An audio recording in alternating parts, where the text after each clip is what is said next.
Hi, this is Cheryl back with you from Farmhouse, Frugally, and today I have some snowy DIYs. I'm in a collab today with some other wonderful ladies I'll tell you a little bit about, but we had to come up with something snowy. Now, I'm going to tell you right off the bat, not a fan of snow. I'm born and raised in New England. We get far too much of it, and it lasts far too long.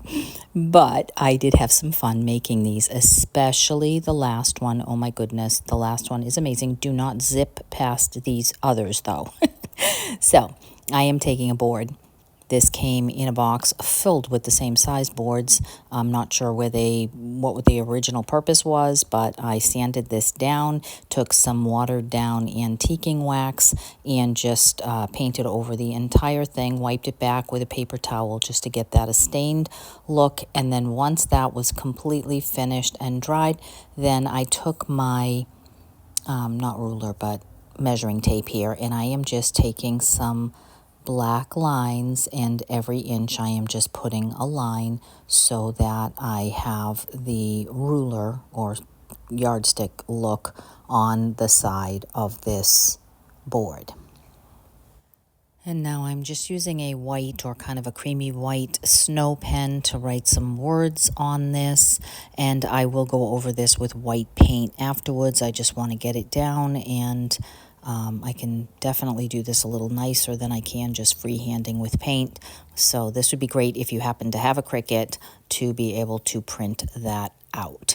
And then I am taking some white paint and I am just dropping that all along the top of this to make it look like it has been snowed on.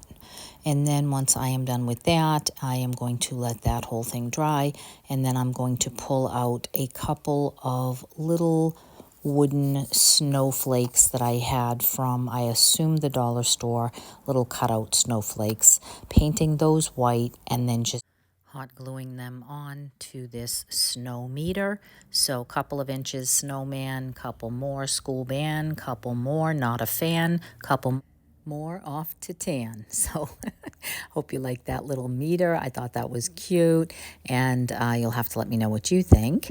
Now I am going on to the simple second one. My husband had some firewood downstairs in the clock shop where he has a wood stove, and I asked him to cut me a couple slices and let those dry so I can use those for future projects. But today I'm just going to use one of them because I had two little pieces left over when I was making mittens and ornaments and things this year. One was a snowman and one was a little green tree, and I thought that would be really cute to just go ahead and hot glue those right on to this little round, and then take some of the little square blocks that you can get at the dollar store, and I glued that onto the back just so that this would be able to stand up.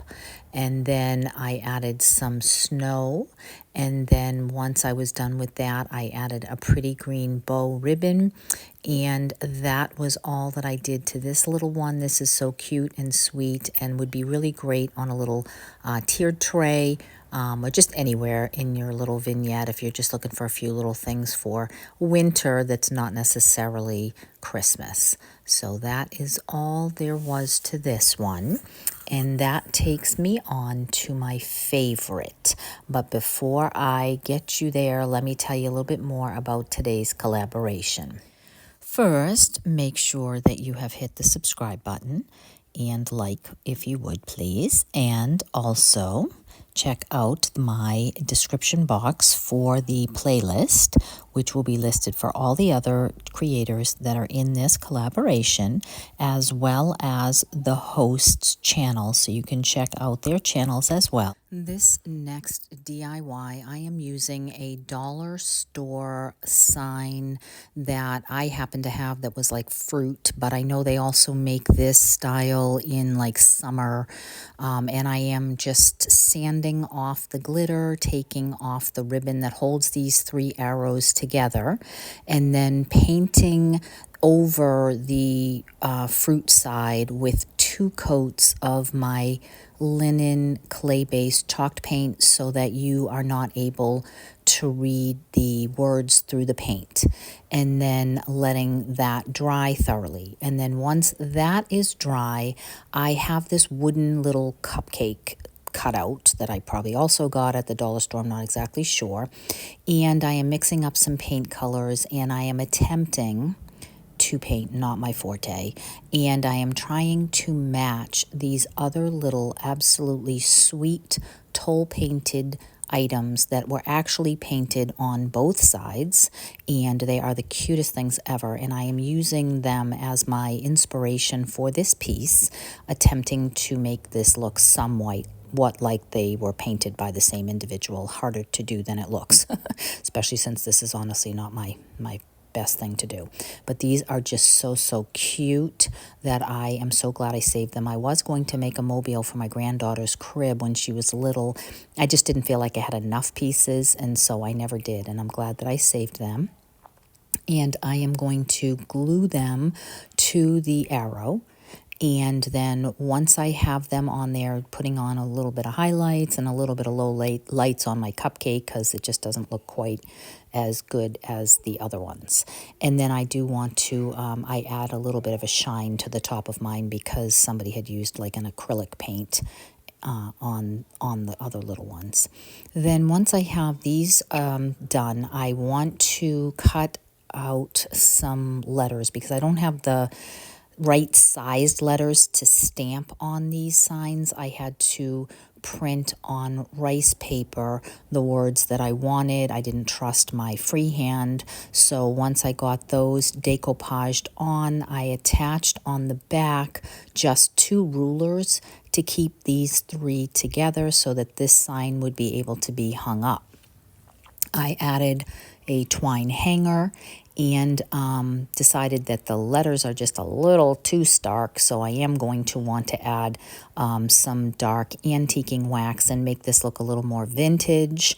But before I did that, I made a little messy bow with some similar colored ribbons and some lace that I had so that I could add that to the top of the hanger and then balance that out with another one of these absolutely adorable little toll painted children. I did go ahead and cut that. It came out to be just a little too floppy, but once I got that put together the way that I wanted it to look, I did take out the dark antiquing wax and go over the whole thing to make this sign look more vintage and go better with my decor.